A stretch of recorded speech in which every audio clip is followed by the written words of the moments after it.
If someone is behaving wrong, it's only wrong through your perception. They can't behave differently. It's the way it's happening naturally. You suffer not because of how they act around you, but because of how you perceive it. You suffer because of yourself. You hate yourself, love yourself, and thank yourself. I'll explain. Imagine rain, downpour. You've all seen one. And then 10 people, or 465, perceive it. Everyone will perceive it based on their own experience. As you grew up, you experienced things, and later in life, you identify with this data. You believe you have a name, and this collection of info, and the combination of it all constitutes the personality you identify with. Based on that, you perceive an illusion. By illusion, I mean the reality. It constantly changes, comes and goes. Everything keeps coming and going, except the unchanging. And so you perceive the downpour. Well, not really. It's something. We just call it that. Some call it rain, Yosh, or something else. But you need to see, it isn't really that. The name is an indicator of what's happening, which is unknown. To achieve freedom and peace, admit it's not rain. It's something unknown, a miracle. Not even a miracle, it's just unknown, no need to define it. You have to admit it. Know it within yourself. You can still use the word rain or any other, but inside you should know it isn't actually that. Everyone perceives it based on their own data. One's identity shapes their state of mind. For example, one person says, "What terrible weather, and I've got a meeting." They're annoyed they're gonna be late because of the weather, and this perception of theirs creates irritation inside. The second person got their stuff soaked in the rain. They're complaining and also tearing up. The third one thanks it. It's finally raining, so the crops will be watered, flowers will grow. I'll eat fresh food. The fourth one understands they're alive at all, precisely because it's raining. Life only goes on because it's raining. These thoughts and this perception shape the attitude toward rain, and it puts them into an elevated state, so to say. In some village, all the people are happy because it rains there once a year, but somewhere else it rains every day. Something happens, not even rain.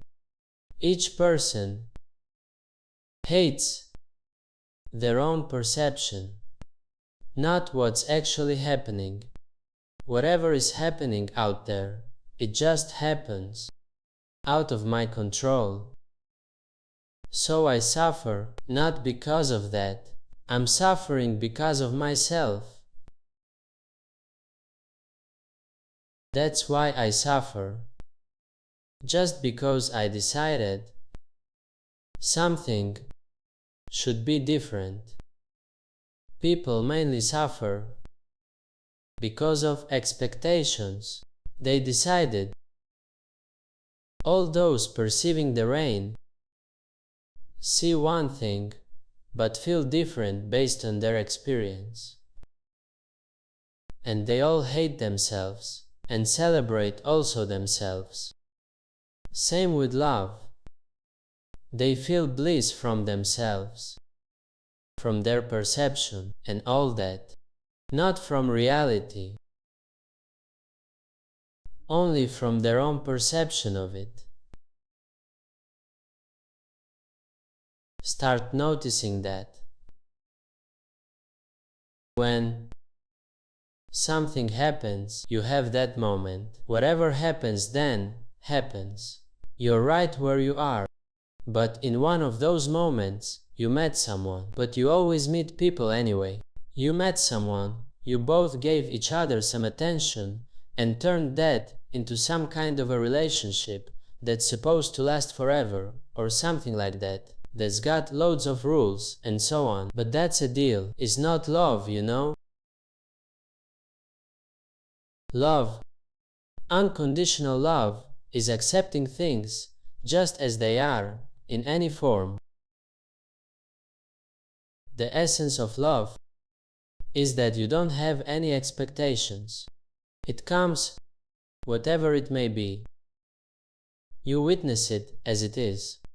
If it leaves, let it. If it changes, let it. It interacts with this, let it. Interacts with that, let it. What happens will happen just the way it should, by itself. That's it. And you see the truth, that it can't be any other way. They don't choose how to treat certain people. It just happens the way it happens. Just don't lose yourself in the process. If you don't lose yourself, you won't suffer. Where does suffering come from? From your attention being totally on them, on how they are, where they are, what they do, and so on. Of course you'll suffer. Leave everyone else alone, be yourself, and all will be great. But if all you do is think about who's how and where, of course you'll lose yourself. You can't influence who does what and how. Be here and now, and everything will be great. You are left with 3 kids? Then it was meant to be. If you see that the next thought is unknown to you, don't worry. Some force right now cares for 8 billion people on the planet. They're all moving somehow. And they manage alright. Before there were another 100 billion. I mean, entire cities grow, plants. The universe is happening. Billions of stars appeared in space like a miracle. Humanity came into being like a miracle. Something made sure that all of you are here. And you're still worried about the future, being left with kids and raising them? They'll grow up fine, don't worry. You'll see how it goes. Everyone will inevitably learn what they are meant to. And you can easily see it right now, as soon as you realize that you don't know your next thought. All it takes is just total honesty. If you see that the next thought is unknown, and you see it again and again, that's it. Then you see that no one chooses how to act, or what to say, or where to be. For some reason, they just manifest like that, with no choice. If you expect a person to act a certain way, if you try to put any expectations on them, you're bound to suffer and to clash with them. And that's exactly what you need to realize, in order to learn not to expect. You'll crash and suffer until you learn to see reality as it is. This is the way to get rid of illusions. You try to shove something into a set form, but it keeps changing. No one's ever been able to hold on to anything. No goal, no kids, no parents, no partner. There's never been a person who could, let alone hold on to themselves. And so what you need to do here is shift your focus away from what's been forced on you. The kind of attitude you expect from each other is a form that's been imposed on you from birth, same as several generations before you. You need to focus on yourself and see how your mechanism is set up. Then you'll get how it all works for others, like how it works for your parents, and so on. You'll see the people around you and you'll understand them after understanding yourself. And then you won't have disagreements. If someone does something, you'll know that's how it's supposed to be. You will just observe it calmly. There will be no one to get affected by it. No one will suffer because someone acted a certain way. And what's more, when you stop limiting other people, your own limits will lift too. Because there's no yourself and others. It's all one whole, seamless entity. If you enter a relationship to be happy, you will end up unhappy. It's all because you got into a relationship aiming to become happy there. Enter the relationship happy from the start. How do you enter a relationship happy? Your happiness has to be free of all conditions. Your happiness shouldn't depend on your relationships or other people's behavior, no matter how they act or what's happening in your life, where you live, and so on. And for that to happen, you have to realize that actually you already experience the most precious thing in the universe. Every day, you must fully realize this. Because if you don't understand this, nothing will make you happy. If the most precious thing can't make you happy, then nothing else will.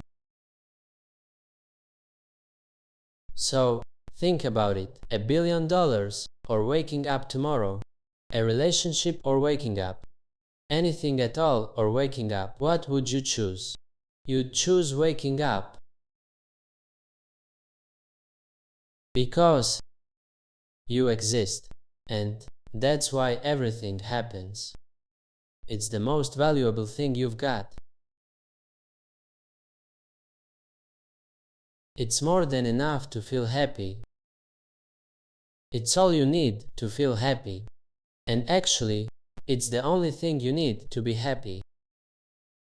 If that fact alone can't make you happy, then no relationship will make you happy, and no amount of money will ever be enough if you can't find happiness in the fact that you exist, that you're alive. That fact is why everything exists. Your relationships with people. Living in this city, shouting or rejoicing, fighting, crying, any emotions or actions at all. And all that can only happen because you exist. But if you're unhappy because you feel like you're missing something, or because you wish your relationship was like somebody else's, your relationship isn't supposed to be like anyone else's. So imagine that you're, I don't even know, a tree, a banana tree. Don't try to be a mango tree and grow mangoes. Be yourself, don't copy anyone else. Don't look for a relationship like theirs. Look for yourself. You think that if you find a relationship like theirs, you'll be happy. That's not true. You can already be happy here and now. Without a relationship, just because you exist. You can feel completely whole right now. You simply need to let go of all of those conditions. The conditions that say you must have something to become who you wanna be. Your existence is unconditional. So let your joy be unconditional. Eternal joy is free from conditions. But if you need something to be happy, you'll end up miserable because you don't see that even the most precious thing on earth can't make you happy. How could anything make you happy? Nothing will ever satisfy you. If life itself can't make you happy, but once you learn to enjoy life, that's it, you'll finally become a magnet that attracts everything. And no matter what comes or goes, you'll be free from it. You're the only one here.